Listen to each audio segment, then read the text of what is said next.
My mother forgot to set her clock in. Uh-oh. So, Yeah. forgot to set her. Yeah, no, you know what? I hear how the news on Saturday morning for my clocks get changed by 8 o'clock in the morning. They're all. We depend on so many of them, you know, changing by themselves. Oh, yeah. Right. Yeah, no, I do it right away Saturday morning when I'm thinking of it. I want to say, yeah, I do it like Friday, Friday, and I just said, I want to take that, live on the old stuff. And I went and set the clock. And I go across the living room and I look at it and go, no, I moved it the wrong way. You fell back instead of sprung ahead. You were Everything else sets itself up. Okay, Google. Yeah. Are you Google her too? Yeah, so I always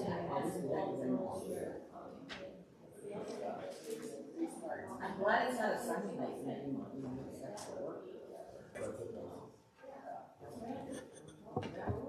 You're good anytime. Oh, it's already. Good deal. So I'm off a little bit there. Yeah. Oh, So Bob has given me permission to begin. All right. Cool. Yeah, we're in 1 Samuel 19 is where we're at. So we're kind of in the middle of David has begun to go on the run because Saul is trying to kill him actively, all of that. I thought to start this morning with, how willing are you to do right even when you stand to lose? As an example, returning excess change given by the cashier. Probably will. What's the question? Would you, how willing are you to do something, the right thing, even when it's going to cost you something? You mean like if someone gives you the wrong change? Yeah, right. Oh, 100%. That doesn't cost you anything. Well, I'm glad you think that way. That means you're one step more sanctified than I am, because I think I'm losing when I give it back to somebody. You didn't have it before you got there. Right. Okay, true. Yeah. Okay, good. Yeah, you're right. It isn't yours to keep. What if they say, no, I'm sure I gave you the right change? You argue with them. I do. Just take it and let me go What home. school did you go to? They'll take you when you're. Yeah. You're gonna balance your drawer, yeah. Okay, Margaret. Working in a bank, that. my mother-in-law said, it's tainted money. Taint mine and taint yours. It's tainted money if you take it. Nothing good can come of it. Huh? Taint mine and taint yours. Sit a little more. I tell you, this has been an issue for me for the last few weeks, though, because when you're selling your house, how much do you tell? I mean, I sort of feel like, so it's like I really need to take this person, go through and see this window, it doesn't quite close right, and take a look at this and that, and all the little, you kind of feel like, I kind of feel like they should at least know, and what's the realtor saying? This realtor, As is. yeah, as is, right. And The home inspector should tell them all that. right, yeah, right. That's what the realtor says. Just let the home inspector They take go care to of it. open every window and everything. Well, the home inspector goes through. Yeah, pretty much. The inspector was 3 hours at her house going through things. I don't know. And she found she did find the windows that didn't open, or that they didn't stay open. That's what it was. They didn't stay open. Oh, man. So anyway, yeah. So it's one of those things that just, how much do I tell? I don't know. But we do try to be honest. You don't live there. You live here. Pardon? You don't live there. You live That's here, right. so. Let my wife deal with it. The communication might be a little iffy there. Yeah. So yeah, okay. So we try and be honest. Yeah, we do. And I'll just leave it at that. But because Jonathan is going to be in that position today, how far do you push this? My friendship with David versus my dad, who's we're going to see today. 19, so we're in chapter 19, verse 18 is where we left off. And it's, so David ran away and successfully escaped. That's the time that Saul sent soldiers to his house to kill him in his sleep, if possible. David came to Samuel then at Ramah and told about everything that Saul had done. So he and Samuel went and stayed at Naioth. So you think, okay, so David's running away from Saul. And how far does he run? This is a map you might recognize of Israel, or at least the southern half pretty much of Israel. You have the Dead Sea. What this does is this map, this is from the Moody Bible Atlas, Moody Atlas of Bible Lands. It outlines David's running from Saul. So this is like for the next 12 chapters of the book of the Bible. These are all the different places David had to run. So they started at Gibeah because that's kind of Saul's capital. And then it says that he fled to Ramah. Depends on how you want to pronounce it. How far away did he run? Not very far, is it? If you look at this little scale, it's about 2 miles. Oh, I was going to say about an inch. Yeah. So, right. So from here to just the other side of Institute, it's not like I get this, I've always had this thought like he's just like running days and nights. And no, he went about 2 miles down the road, 3 miles down the road.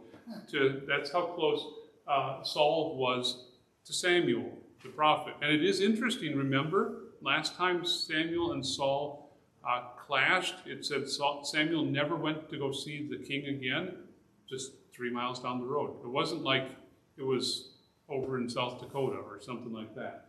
He never went to see him again. So it just kind of helps us get a feeling of the constraints and the closeness. So David goes about 3 miles down the road, hides out at Samuel's place in Ramah. It says at Naioth in the Bible, and that word just means dwellings. So it's probably, this is what more learned people say, it's probably that that Samuel had a school of the prophets there. And there were several people who were either in service to prophets like Samuel or training to become prophets like Samuel, different things, different ideas about that. But he's close by. So now we're going to read the rest of that, verses 20 through 24. And I think we'll just go with that, reading one verse at a time. If I can start in the front. Annie, if you could read verse 20 and then so forth. Saul sent messengers to seize David, but when they saw an assembly of the prophets prophesying, with Samuel standing there as their leader, the Spirit of God came on Saul's messenger, and they also prophesied. When Saul was told about it, he sent other messengers, and they also prophesied. So Saul sent messengers a third time, and they also prophesied. Then Saul himself went to Ramah and came to a large cistern at Seku. He asked, "Where are Samuel and David?" Someone told him, they are in Ramah. Whatever. So Saul headed for, is it Naioth. Ramah. Then the Spirit of God came on him also, and he walked along prophesying until he came to We know. Ramah. He also stripped off his clothing and prophesied in the presence of Samuel. He fell down and labored naked all that day and all that night. Wherefore it is said, is Saul also among the prophets? Okay, that's pretty bizarre stuff going on there. We have these 3 delegations, but that makes sense then if you think, oh, they're just 2 to 3 miles down the road. He just sends them down. An hour later, he gets news, hour to 2 hours later, that they're down there prophesying. Finally, Samuel goes. And you just get this, what is going on here? And you know what? This is one of those, maybe to just skip the bizarreness of it, because it is kind of strange in our way of thinking here, just to ask, what I asked there. So, what does this tell us about the Lord and Saul and David.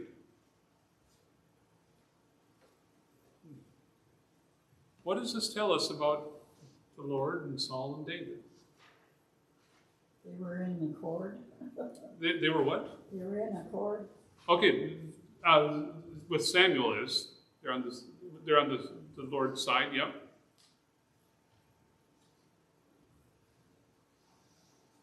Part of it is, what about Saul? Is he going to succeed in getting David?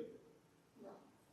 The Lord keeps putting up these roadblocks that are telling Saul, David is mine. I'm not going to let you take his life. That's one of the things. So the Lord is protecting him.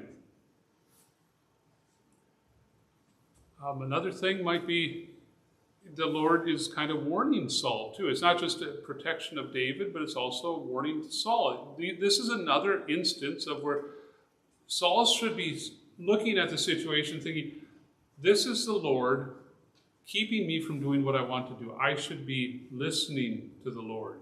And we're going to find out he just keeps on going through all the guardrails. And this is where one of those things that does happen a few times in the Bible, where even people who oppose God's will actually prophesy. Probably the best known one was after Lazarus was raised from the dead, because this comes up sometimes in our Lenten services. Lazarus was raised from the dead, and then back in Israel, Caiaphas, the high priest, said about Jesus, okay, if Jesus keeps on going like this, the Romans are going to come in here and take away everything. So it's better for Jesus to die, one man, instead of the whole nation dying. And it says in John 11, he was prophesying by the Holy Spirit. Because that's what happened, right? Jesus died, one man, for all of humanity. So there are instances where we see so we kind of like to say, well, God wouldn't speak through an unbeliever. Well, can God? Sure. Apparently he does sometimes. Would it have to be God speaking through Saul? The devil speak through Saul? Sometimes, yeah, although this one seems like this is, well, because it does say the Spirit of God came on him. Like the other times it did say he was troubled by an evil spirit. And so it's one of those little things that we just, I'm going to let God do what God does here, and he gets to do things the way he wants. But he does that, keeping David safe. So, let's see. Next few verses 1 to 4, I'll read those. Yeah, the other thing, one thing about when you come up to strange Hebrew words, you just charge right through it. You don't even try and get it right. You just say it. Can you skip it? You can skip it too. That's another good one. You can skip it, or you just say it with enough authority, and it sounds like you know what you're talking about. Right? That's what pastors do with the Hebrew. He knows it. No, sometimes. Verses 1 through 4. So David fled from Naioth at Ramah. He came to Jonathan and asked, "What have I done? Am I guilty of something? What is my sin against your father that makes him seek my life?" Jonathan said to him, "A curse on me if that happens. You will not die. Look, my father does nothing whatever, whether important or unimportant, without telling me about it. Why would my father hide this from me? It is not so." But David took an oath and said, "Your father certainly knows that I have found favor in your eyes." So he might say, "Don't let Jonathan know about this, or he will be very upset. But as surely as the Lord lives, and as surely as your soul lives, there is only a step between me and death." Then Jonathan said to David, "Ask me for whatever you really want, and I will do it for you." David has reason. He's dodged at least 3 times now, trying to take his life. And maybe he's even starting to doubt Jonathan. Are you really looking out for me? How could Jonathan not realize what's going on?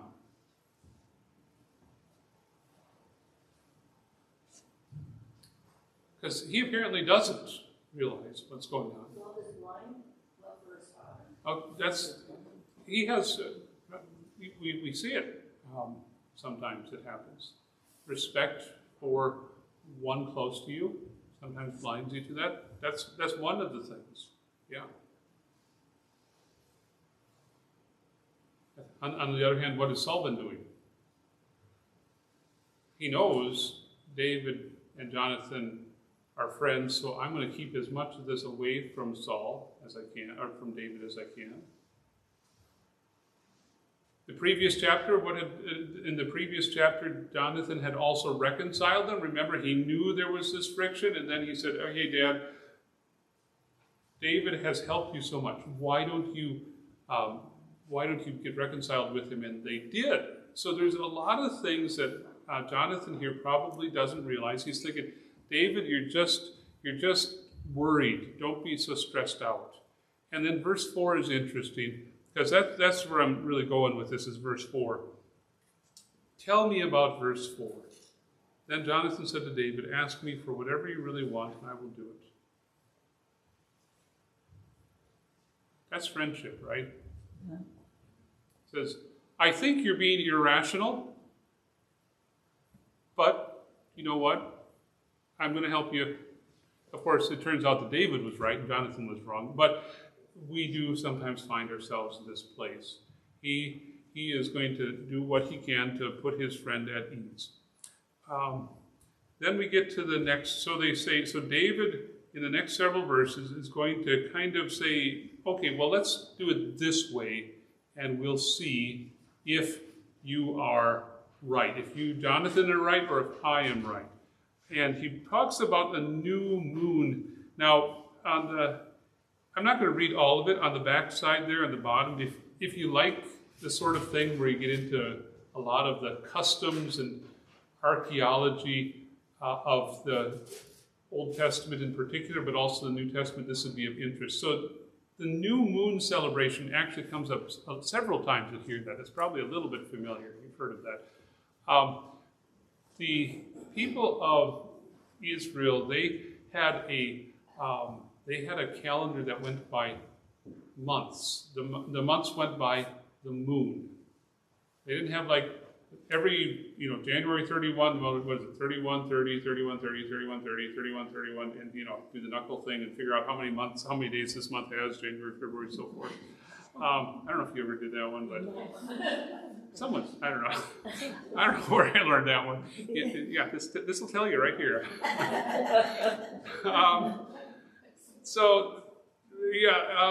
They'll tell you, but they did it by the moon. So what is a new moon? Right after the Complete no moon at all. Okay, that's what we usually think of as the new moon, is when there's none at all. But what they thought of the new moon is when you see the first night, you see the tiniest little sliver on the western horizon. That's how they counted a new moon. So you're just like, it's right about the same time. Yeah, but we call a new moon when there's nothing out there, when you can't see the moon at all. But they would say when you see the first little sliver. Who else does that to this day? There's another very large culture of the world that does that. Muslims do that still. Ramadan, I don't know if you've ever, we lived in Africa, and in Malawi, there was about 30% Muslim population there. So we kind of became aware of these things. But Ramadan, that month where they do fasting every day during daylight hours, they don't know exactly when that's going to start. It could be this day or the next, one of 2 or 3 days it could be. And they have to wait until somebody up in Saudi Arabia sees the first little sliver of a moon. And that's when, now Ramadan has started. Which is kind of how the Jews did their new moons in the Old Testament too. And if you read that whole paragraph, which I'm not going to do, but that's what they would do, is they would wait for a witness, and they would have credible witnesses. They would wait for a credible witness to come to Jerusalem to tell them, I saw the new moon, and then they would declare it's a new moon. The month starts, and you're thinking, okay. But even Israel is 140 miles north to south. How long is it going to take people to find out? Well, what they did is they would light fires on a hilltop. They would have this series of hilltops, and they would light a fire on a hilltop, light a fire, and then they would wait to see the next hill had a fire going, and they would send the next, so many miles down the line, and they would actually, within a day, get all the way beyond the Euphrates River, which is 500 miles away. They would find out. Wow, that's amazing, isn't that? We thought we were clever with our... Yeah, right, yes. Yeah, better than Google. Yeah, so you can read a little more about that in that article there at the bottom. So but the new moon was a time where they would have extra sacrifices at the temple. They would oftentimes, godly families, they would often have a celebration at the beginning, the first meal of the year, or I don't know if it was lunch or evening or when it was, but they would often have a special meal that would be, we're going to consecrate this month to the Lord. Every month we do this. So that's what David's going to be talking about in the next few verses, is that feast associated with a new moon. So we get to verses 5 to 9. Again, I'm not sure where we finished off. Okay, Bob, if you can start. Yeah. David said to Jonathan, listen, tomorrow is the new moon, and I expect to dine with the king. And let me go so that I can hide in the countryside until the evening of the third day. If your father misses me at all, say, David urged me to excuse him so that he could run to Bethlehem, his hometown, because it is the annual sacrifice there for his entire family. If he says that is fine, your servant will be at peace. But if it really displeases me, then you will know at least I am evil. Verse 8? Or up here, I guess for Annie, if you can read it. Okay. You must show kindness to your servant, because you have made a covenant in the name of the Lord with me, your servant. If I am guilty of anything, kill me yourself. Why should you bring me to your father? Jonathan said, a curse on me if that occurs, because if I knew that my father was planning to harm you, wouldn't I tell you? David and Jonathan make a plan. Okay, so there's going to be a feast. The king there in Gibeah of Saul, every year he would have, or every month he would kind of have a feast for his, I don't know if his cabinet members, but David, because he was in the captain of the guard and one of his generals, he would also be there. And Paul, as David says, if he is fine with me not being there, then he doesn't really care.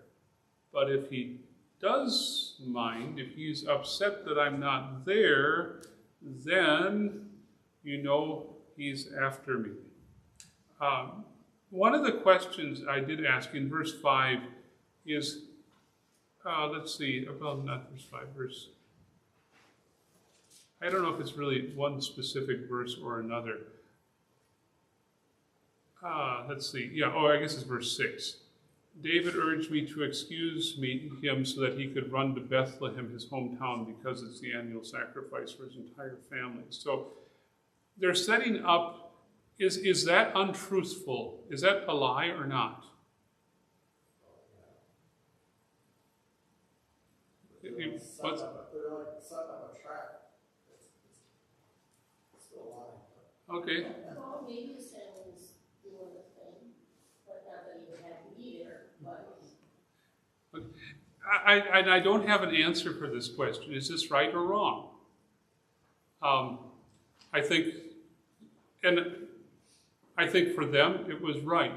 But it brings up one of those questions: is it right to do things like this, to say things that are not entirely the truth, the whole truth, and nothing but the truth, in certain circumstances?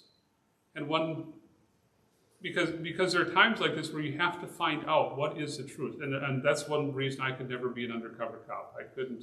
I couldn't do, and I'm not saying they're wrong to do that. I'm not saying that, but I couldn't live with telling untruths as often as they have to maintain their cover and those sorts of things. And that's the sort of thing each person has to decide, hey, I have a duty to protect society at large. And this is where this happens in the New Testament. Remember, Jesus brought it up with the Sabbath day. He said, well, what about the priests? They break the Sabbath day, but they have to, right? Because they're worshiping God. And so we realize that these rules are not absolute rules in a way, because sometimes our duties are bigger duties. And here too, we know that people have to do things sometimes that for me wouldn't be the greatest. I'm just bringing this up as one of those places where it makes me think, when can I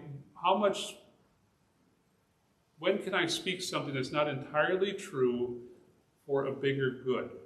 And I'm not going to say that David and Jonathan are wrong here, but we do remember, it's just one of those places we have to be really careful about, because we can find ourselves compromising in places we should. It's a very slippery slope. Once we start being dishonest in little things, what happens? It keeps creeping. Is that called bending the truth? Yeah. I mean, sometimes people just do it to not hurt people's feelings, so you get into all that. Right. It's a lot of little...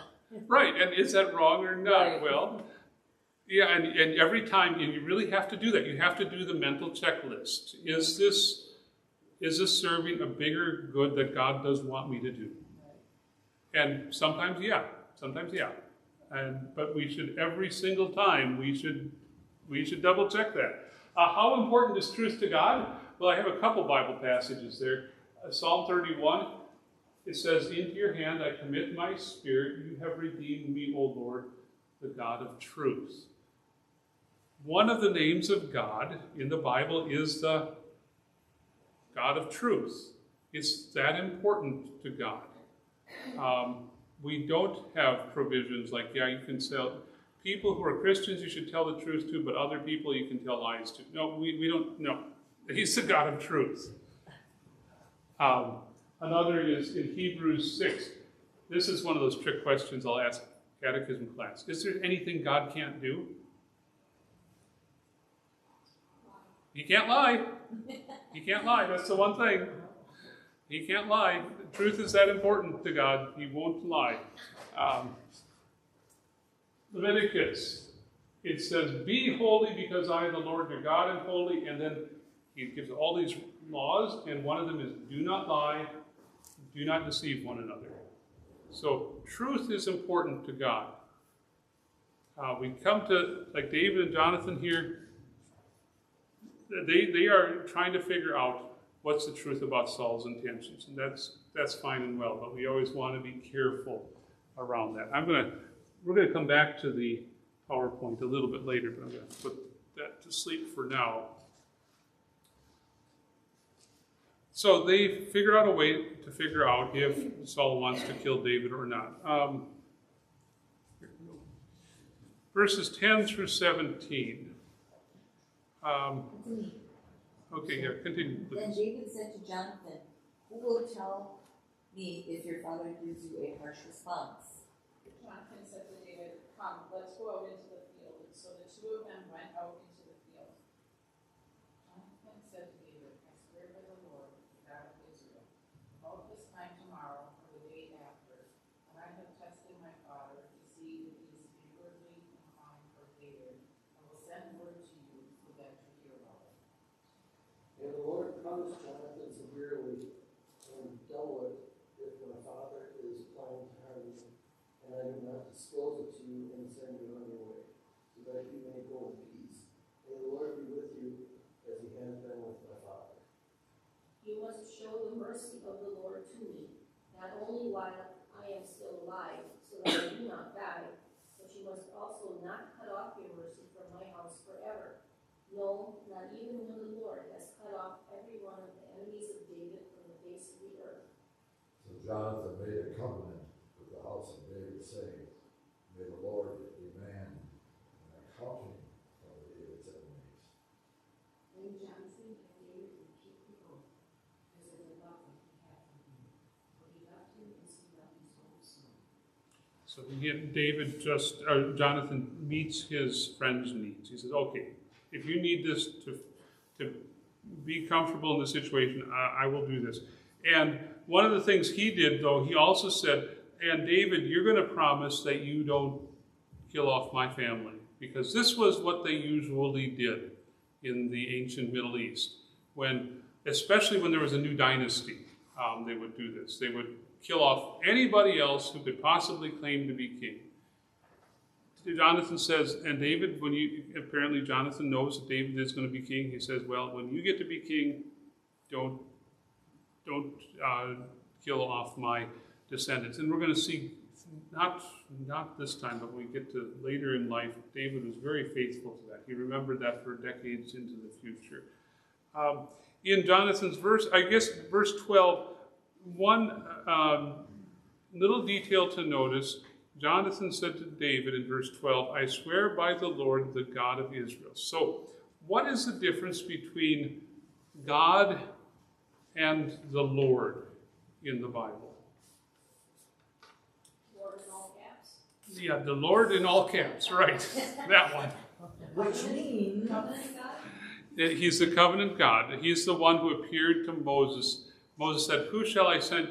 And it just seems to, okay, you're talking with God. Why do you need to know his name? Well, think about it. You've heard often people say, well, he believes in God. Or a lot of people will say that, I believe in God.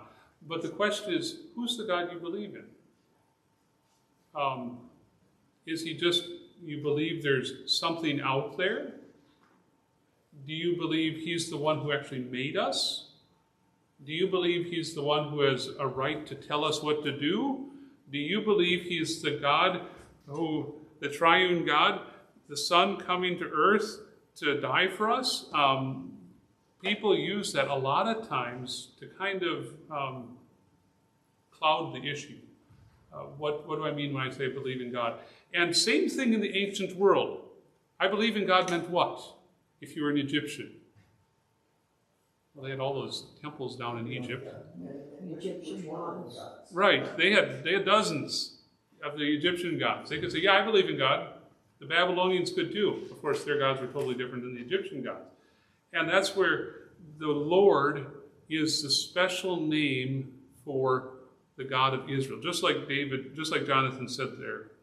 I swear by the Lord, the God of Israel. So when you see the Lord, it's really a statement. Yeah, the covenant God, the God who has revealed this to us. This is the God I believe in. I don't just believe in God. I believe this God. And that's what the Old Testament word Lord really meant. The lowercase one is just a word that kind of means like master. It could even be used sir.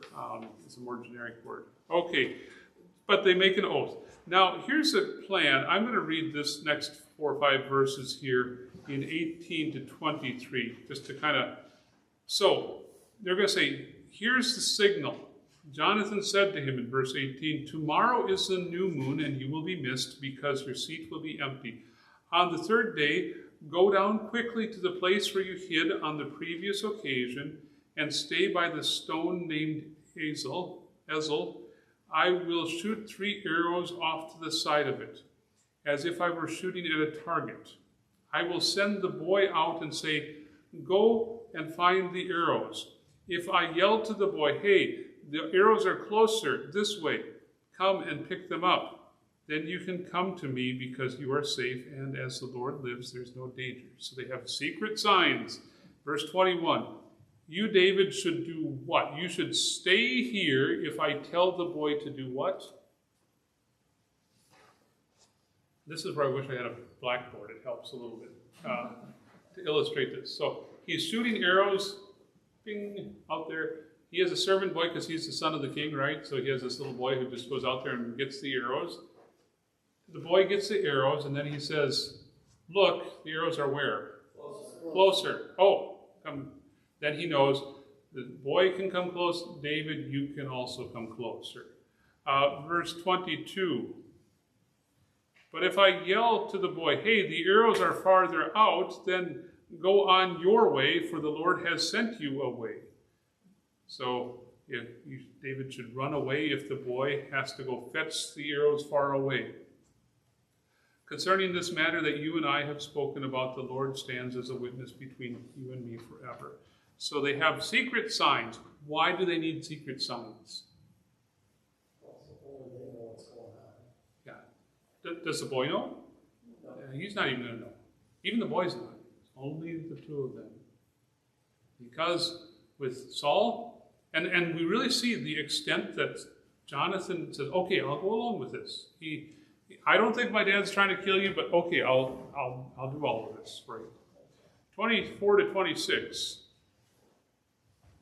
We can continue. I'm not sure where we stopped there.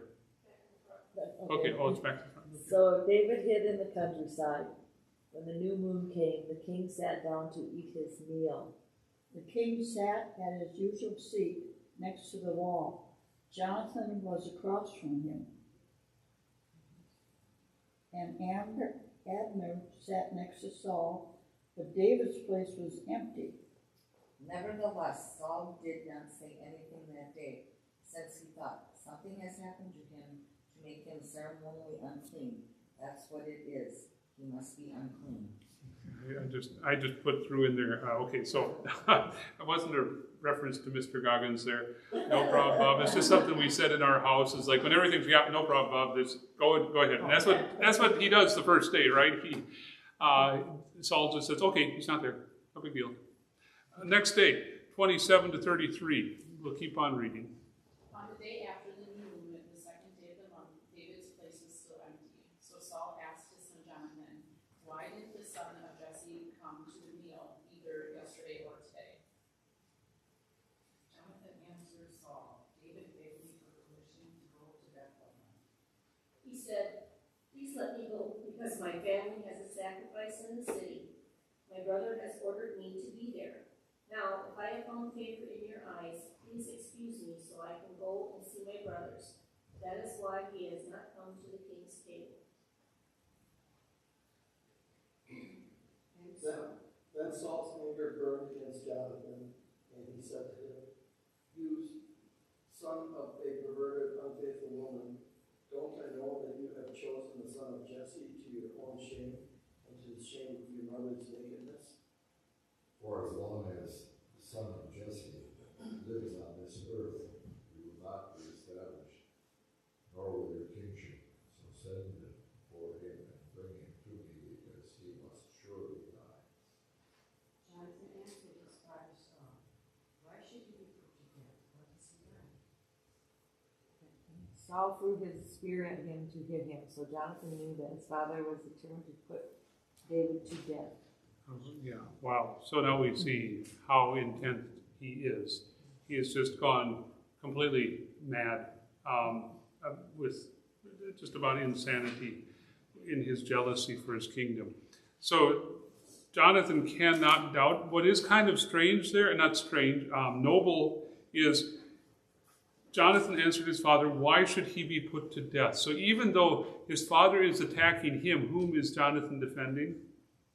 David. He's not really defending himself. And we see how deep his concern is actually for David. And it had to be just a total shock for him at that point to see, wow, this is the truth.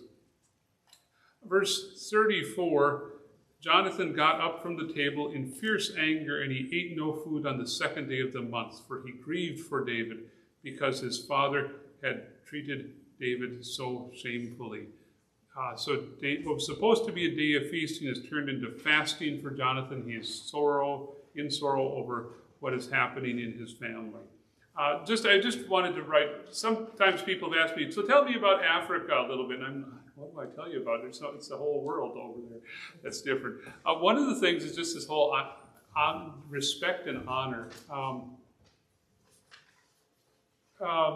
One of the phrases you would hear once in a great while is, he should act his age. Now, who do we usually say that about in our culture? Yes. We're usually saying, we're usually pointing at kids, act your age, like act 12 instead of 8 or whatever. They would a lot of time, that would sometimes come up, and this was just when you had I don't know, I can't say elderly people, but people who were no longer, so kind of middle age and above. And if somebody did something that was not appropriate for somebody that age, they would say he should be acting his age. And usually it was referring to somebody 45 upwards. Like, you expect hotheads, 20-year-olds, 25-year-olds to do silly things, but very much, and this is not, I don't think this is as much African culture now. African culture has gotten really, I don't know, brought down by global culture, like all cultures have. A lot of their strengths have been negated. But that was really your older people, later middle age and older people. They are there to kind of keep stability in society in a very good way. And you let the young ones do the crazy things, but finally the generation above them says, no, this is not the way we act. And it's really a strong thing. One little practical example is, and I wasn't at this funeral, another missionary went to a funeral of an older man, and at that funeral they said, yeah, this man lived a virtuous Christian life. He would never get angry. You could walk up to him, slap him in the face, and he would not get angry with you. He never in his life, in his adult life, said an angry word, because that is their cultural value, is respect in a positive sense. Maintain respect. And when you have respect, what happens? All of society gets more stable when you do that. And that's, there's a lot of things that are dysfunctional that, you know, different cultures, but that is just one of the bedrock principles of the southern Africa. Now, if you go to different parts of Africa, it's different. Nigerians are very different from that. But where we were in Zambia and Malawi, that was important. And you can imagine David or Jonathan, just that shame that his father's reaction, because when his father acts that way, it brings shame to the entire family. And so that's part of what Jonathan is feeling there. That his father had treated David so shamefully. It was just a weight on him. Anyway, we'll get to the end here, 35 to 42. So now Jonathan knows the truth. Let's continue with 35.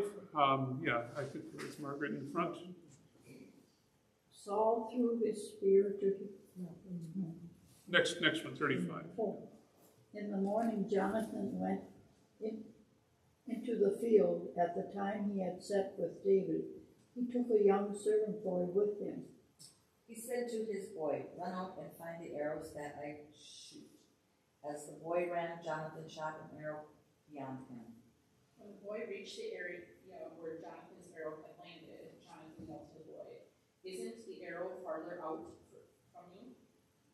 Jonathan shouted to the boy, go further, hurry up, don't be slow. Jonathan's boy picked up the arrows and came back to his master. Boy did not know anything about what was going on, only Jonathan and David knew. Jonathan gave his equipment to his boy and told him, go on ahead, carry these things into the city. As soon as the boy was gone, David got up from the south side of the mound. He fell down with his face to the ground and bowed 3 times. They kissed one another and went together, and David wept more. Jonathan said to David, go in peace, because we have both sworn in the Lord's name. May the Lord stand between you and me, and between my offspring and your offspring forever. David got up and left, and Jonathan went back into the city. So all are safe and sound.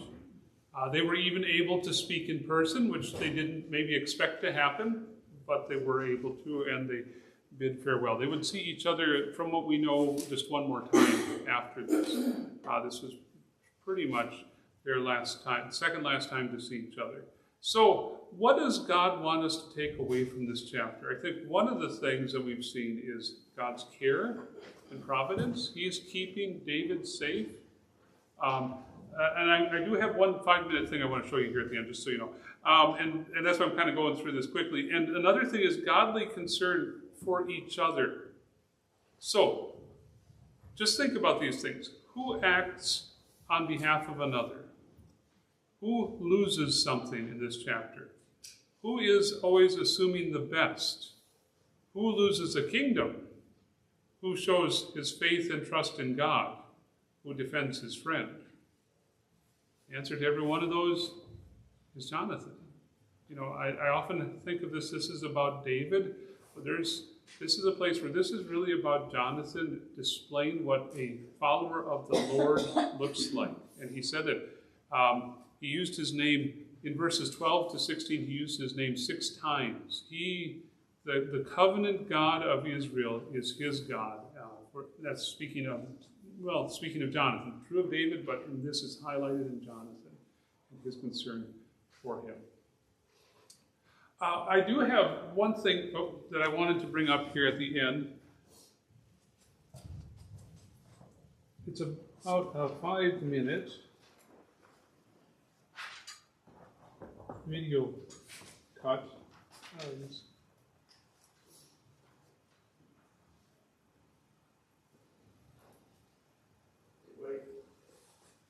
Okay. Oh, okay. And this is copyrighted material. So I'm free to use this for educational purposes. The reason we're waiting is because you can't put it onto YouTube. So we're just waiting for it. This is about the Philistines. Where did the Philistines come from? This is a lecture from the Great Choruses, the fall of the Mycenaean Greeks. I'm just thinking, okay, the Mycenaean Greeks and the Bible. What's the connection here? Good question.